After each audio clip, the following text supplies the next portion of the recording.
before we get off the show, the Washington Nationals. Now, as a Met fan, you know, we got to the World Series, you know, and maybe my Mets won't make it back. But I can have the pleasure of saying, at least in my 50s, they made it. We didn't win it, but I got to see two, got to see them lose a few. Okay, fine.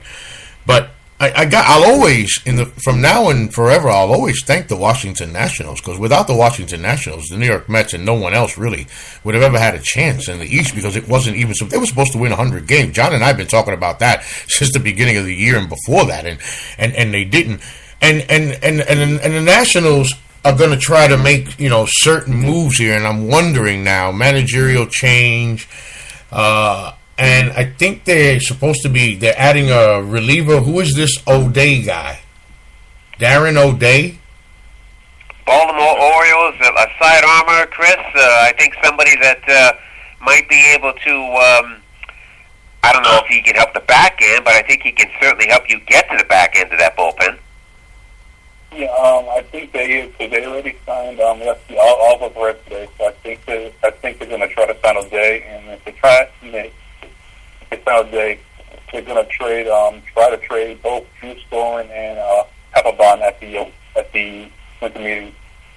Well, I think in Papelbon's case, the incident with Bryce Harper toward the end of the year was probably his nail in the coffin. Yeah.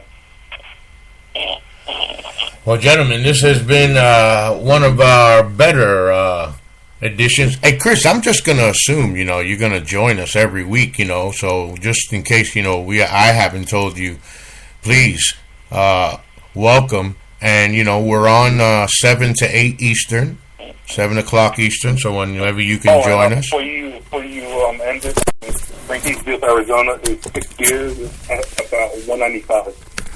Wow. Indeed. 6 years, 195 million.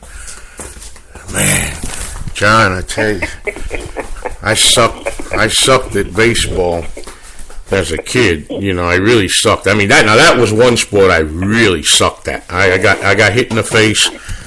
The second game I ever played at catcher, which was really the first game I ever played at catcher, I got hit in the face. I think it was 17. Oh, you needed David Dilworth's strap. That's what you needed. Yeah, I got hit in the face. I think it was 17 times in like the first 3 innings.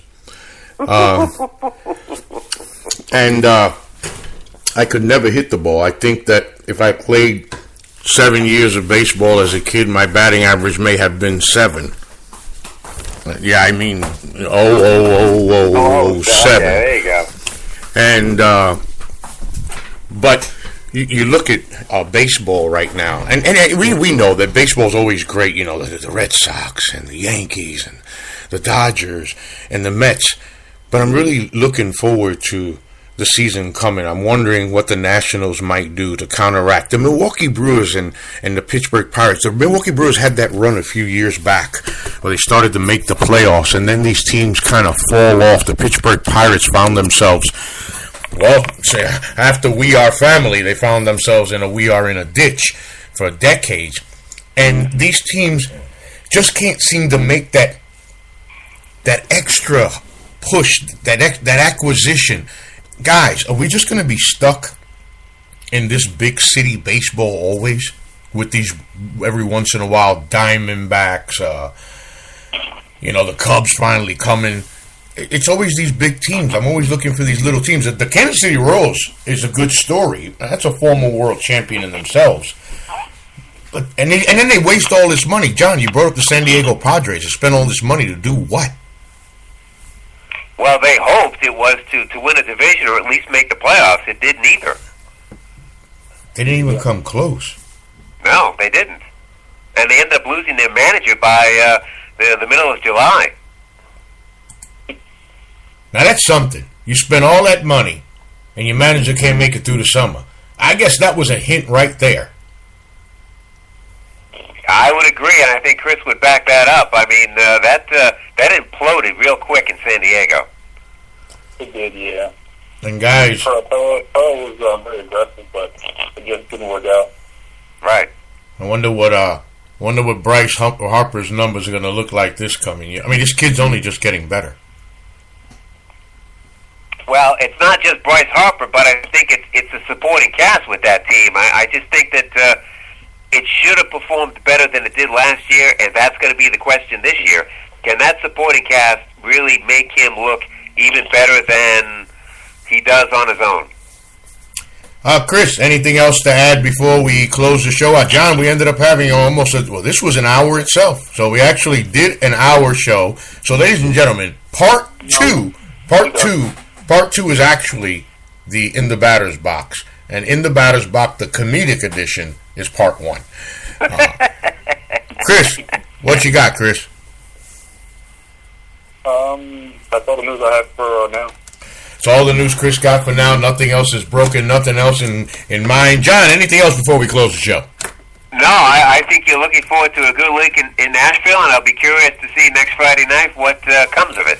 Of course, ladies and gentlemen, John's talking about what we talked about in part one of In the Batter's Box as the winter meetings. The MLB winter meetings begin here in Nashville, Tennessee. The city of Nashville prepares itself, as it's always prepared for all these events. John and I talked, Chris, we talked about the economic boom that Nashville will see. I told John about the city and the landscape and the bars and the shops and the restaurants and the hotels.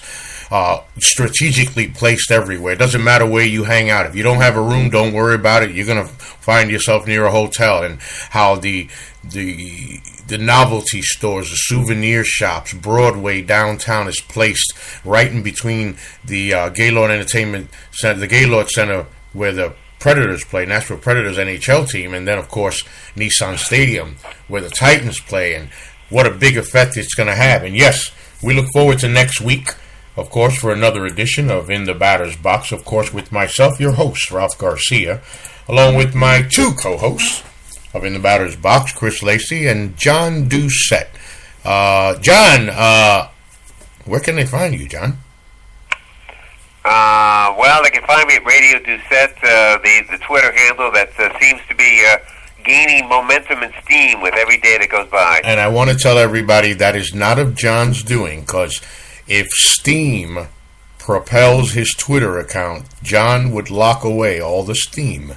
But it's just the way of social media, and he's learning. Chris, where can everybody find you? You can find me online on Twitter at AECanada12. That is at AECanada12.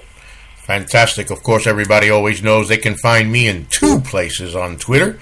The first one, of course, is the personal Twitter handle. That is El Rafito322. That's ELRAFITO322 at El Rafito322. And, of course, the company handle. That is, as if you didn't figure it out, at NGSC Sports. Remember the website, ngscsports.com. Check out all the current articles, content, and, of course, the shows. I want to thank everybody again for joining myself, Ralph Garcia, John Doucette, and Chris Lacey for another edition of In the Batter's Box, the NGSC Sports Baseball Weekly. At this point, I'm going to go to our Spreaker player. Me and the guys will talk for another second, but we're not going to let you guys know what we're talking about because we're going to go off the air right now. So we're signing off right now in 3, 2, 1. As we say down south, well, holla, y'all.